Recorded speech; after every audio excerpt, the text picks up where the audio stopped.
लागा रामचंद्र गुण बर नहीं लागा, तुरत ही सीता कर दुख भागा। इसका गुणगान करने लगे, भगवान राम का गुणगान करने लगे तो सीता मां मैया समझी कि निश्चित ही वे कोई भगत है, ध्यान देने लगी। तो सीता जी के मन में क्या हुआ कि हरिजन जान प्रीत यति गाढ़ी, सजल नयन पुलकावल बाढ़ी।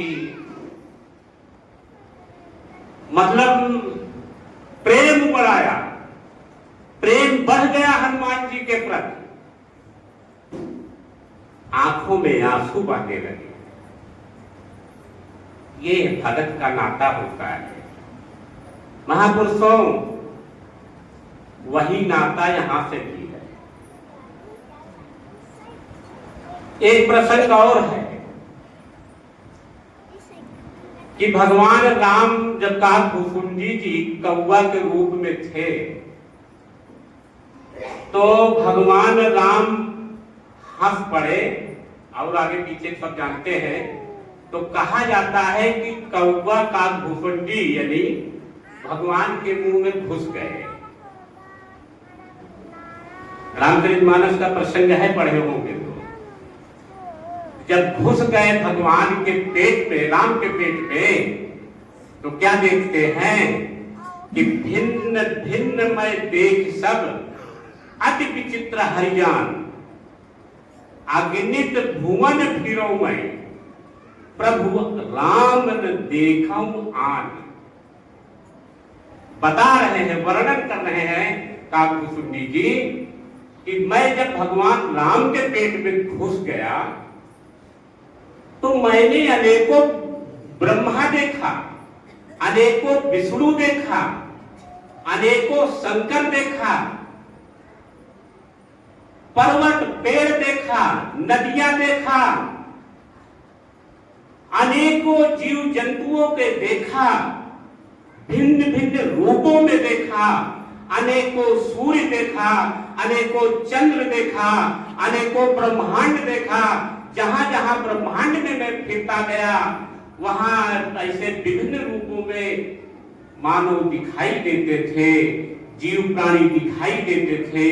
लेकिन एक बात अचरज की है कि लेकिन भगवान राम को मैंने वैसे का वैसे देखा जैसे अयोध्या में थे, उनमें कोई अंतर नहीं था। महापुरुषों, कहने का भाव ये था, रामचरितमानस में प्रसंग ठीक हो या न ठीक हो, याद रखिए महापुरुषों, हमारे जो ग्रंथ हैं, रामचरितमानस हो, भगवत गीता हो, वेद पुराण हो, वो हमें ये ज्ञान प्रदान करते हैं, वो हमें प्रेरणा देते हैं, और वो प्रेरणा दे करके हमारी भक्ति भाव में जागरण होता है। बिना कहते हैं कि भक्ति स्वतंत्र सकल सुख खानी, अब बिना सतसंग न पावई प्राणी, अब पुण्य पुंज बिन बिनहीन संता, अब सतसंगत संतृप्त करयंता। अरे भैया, भक्ति स्वतंत्र सकल सुख खानी, सभी सुखों की खान है, सभी सुख।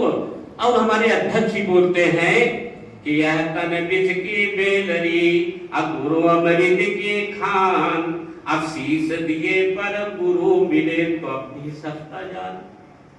महापुरुषों, जीवन में तन बिज की बेलरी का मतलब बहुत से विकार भरे पड़े हुए हैं, महापुरुष बहुत बुराई भरी पड़ी हुई है, बहुत से भलाई भरी पूरी है।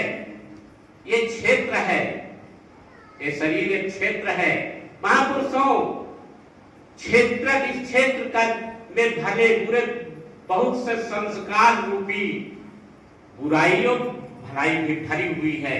उचित वातावरण जब होता है, सत्संग रूपी बरसात जब होती है महापुरुषों, तब वो संस्कार, जो अच्छे संस्कार हैं, वो अंकुरित होते हैं, फूल लगते हैं, फल लगते हैं, तब जीवन में वो खुशहाली देता है।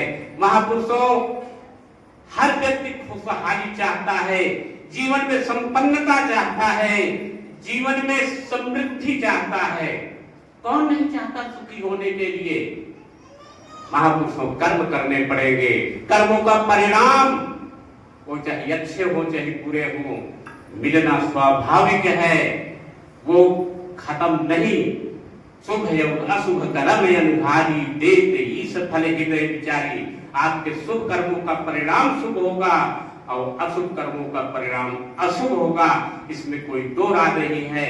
तो कहने का हम तो एक दूसरा प्रसंग बोले, अगर मैं कानपुर में जानता होता कि प्रभु यहाँ हंस रहे हैं तो मैं भी प्रवेश कर जाता गोविंद नगर में। शाम को प्रत्येक शाम को वहां सब्जी खरीदने आता था। क्या पता था कि भगवान राम यहाँ कानपुर में भी है। अरे तब जाना जब सदगुरु के चरण में शीश दिया, तब पता चला कि ये राम कानपुर में भी है, केवल कटका में ही नहीं है। जिधर देखता हूँ उधर तू ही तू है, कि हर शय में जलवा तेरा हूबहू है। ये राम सर्वत्र व्यापक है और इसी व्यापकता का अनुभव आप जब कर लेंगे, जो सुखों की खान है, जो सुखों की खजाना है, उस खजाने पर आप हाथ मारिए और उस खजाने को ले लीजिए। महापुरुषों, सोना होता है, विभिन्न प्रकार के आभूषण बनाए जाते हैं, लेकिन सोना तो सोना होता है। महापुरुषों, उसी प्रकार से एक परमपिता परमात्मा ब्रह्म जिसे निराकार कहते हो, अगर उसकी जानकारी सच्ची सही समझ हो जाएगा तो सुखों की खान है और सुखों से भरा सत्संग का दरिया है। नहा लो जितना जी चाहे, हजारों रत्न पे कीमत भरे आला पे आला है। लगाकर ज्ञान का गोता निकालो जितना जी चाहे। महापुरुषों, जब समग्र दृष्टि से समग्र भाव से आप इस सोने को निकालेंगे, निश्चित ही आप के जीवन की दिशा को परिवर्तन कर देगी, दिशा को संभाल देगी। और जहां व्यवहार जगत में रहेंगे, घर गृहस्थी में जहां भी रहेंगे महापुरुषों, आपका चमकता हुआ नूर हर जगह लोग पूछेंगे कि ये व्यक्ति कौन है।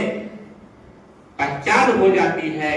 असली पहचान ये होती है महापुरुषों, जब सच्ची पहचान वाले को सच्ची पहचान हो जाए, सच्ची समझ हो जाए। महापुरुषों, इन्हीं शब्दों के साथ दास अपनी वाणी विराम देना। बोलिए सद्गुरु भगवान।